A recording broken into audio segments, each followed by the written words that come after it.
नमस्कार, जय श्री कृष्ण। आशो लाव ज्ञान यूट्यूब चैनल में आप सभी का स्वागत है। हम जानेंगे राजा भर्तहरि कौन थे और क्या है इनके जीवन की कहानी, उसके बारे में।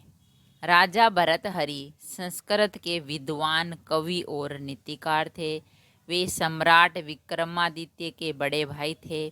कुछ लोग इन्हें चंद्रगुप्त द्वितीय का बड़ा भाई मानते थे। वे एक घटना के बाद गुरु गोरखनाथ के शिष्य बनकर योग साधना करके योगी बन गए। संन्यास धारण करने के बाद जनमानस में वे बाबा भर्तहरि के नाम से प्रसिद्ध हो गए। भर्तहरि की सतक्षत्रिय की उपदेशात्मक कहानियाँ भारतीय जनमानस में रची गई है।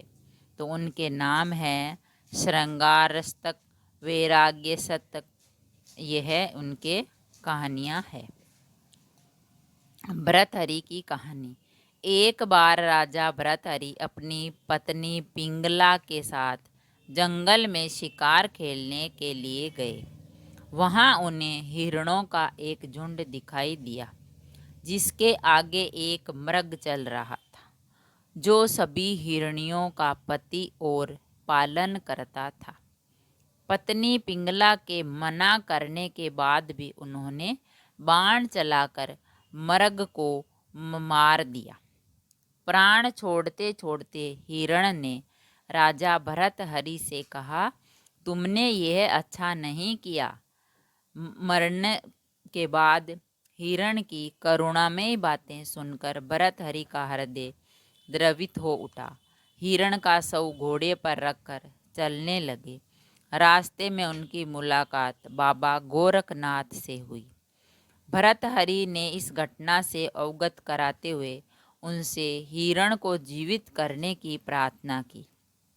इस पर बाबा गोरखनाथ ने कहा, मैं एक शर्त पर इसे जीवनदान दे सकता हूँ कि इसके जीवित हो जाने पर तुम्हें मेरा शिष्य बनना पड़ेगा। राजा ने गोरखनाथ की बात मान ली और वह उनके शिष्य बन गए। कहानी है दूसरी। प्राचीन उज्जैन में बड़े प्रतापी राजा हुए। राजा भर्तहरि अपनी तीसरी पत्नी पिंगला पर मोहित थे और वे उस पर अत्यंत विश्वास करते थे। राजा पत्नी मोह में अपने कर्तव्यों को भी भूल गए। उस समय उज्जैन में एक तपस्वी गुरु गोरखनाथ का आगमन हुआ। गोरखनाथ राजा के दरबार में पहुँचे। भर्तहरि ने गोरखनाथ का उचित आदर सत्कार किया। इससे तपस्वी गुरु अति प्रसन्न हुए।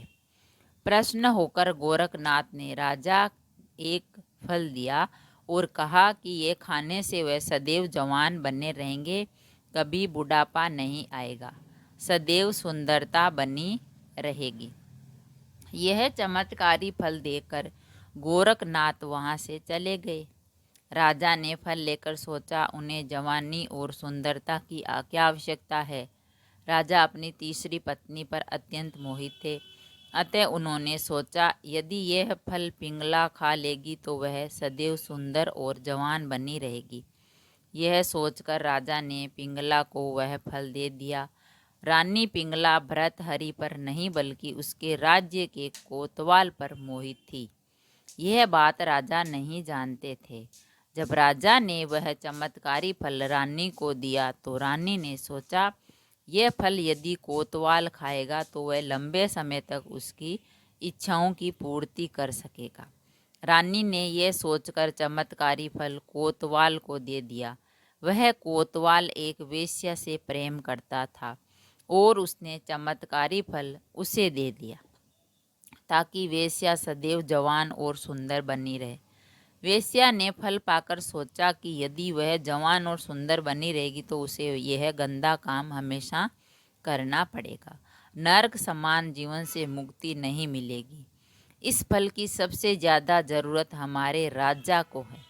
राजा हमेशा जवान रहेंगे तो लंबे समय तक प्रजा को सभी सुख सुविधाएं देते रहेंगे। यह सोचकर उसने चमत्कारी फल राजा को दे दिया। राजा वह फल देखकर हर्षित हो उठे। राजा ने वेश्या से पूछा, यह फल उसे कहाँ से प्राप्त हुआ? वेश्या ने बताया, यह फल उसे कोतवाल ने दिया। भर्तहरि ने तुरंत कोतवाल को बुलाया। कोतवाल से पूछा, यह फल आपको किसने दिया? कोतवाल ने कहा, यह फल मुझे पिंगला रानी ने दिया। जब भर्तहरि को पूरी सच्चाई मालूम हुई तो वह समझ गए कि रानी पिंगला उसे धोखा दे रही है। पत्नी के धोखे से भर्तहरि के मन में वैराग्य जाग गया और वे अपना संपूर्ण राज्य विक्रमादित्य को सौंपकर उज्जैन की एक गुफा में आ गए। उस गुफा में भर्तहरि ने 12 वर्षों तक तपस्या की। उज्जैन में आज भी राजा भर्तहरि की गुफा दर्शनीय स्थल के रूप में जानी जाती है। राजा भर्तहरि ने वैराग्य पर वैराग्य सशक्त की रचना की जो बहुत प्रसिद्ध है। राजा भर्तहरि ने श्रृंगार शतक और नीति शतक की भी रचना की। यह तीनों ही शतक आज भी उपलब्ध हैं और पढ़ने योग्य है। तो फ्रेंड्स, हमने जाना राजा भर्तहरि कौन थे और उनके जीवन की कहानी। अगर कहानी पसंद आई तो लाइक और शेयर ज़रूर करें। ऐसी ही कहानी और कथा सुनने के लिए चैनल को सब्सक्राइब करें। थैंक यू, धन्यवाद।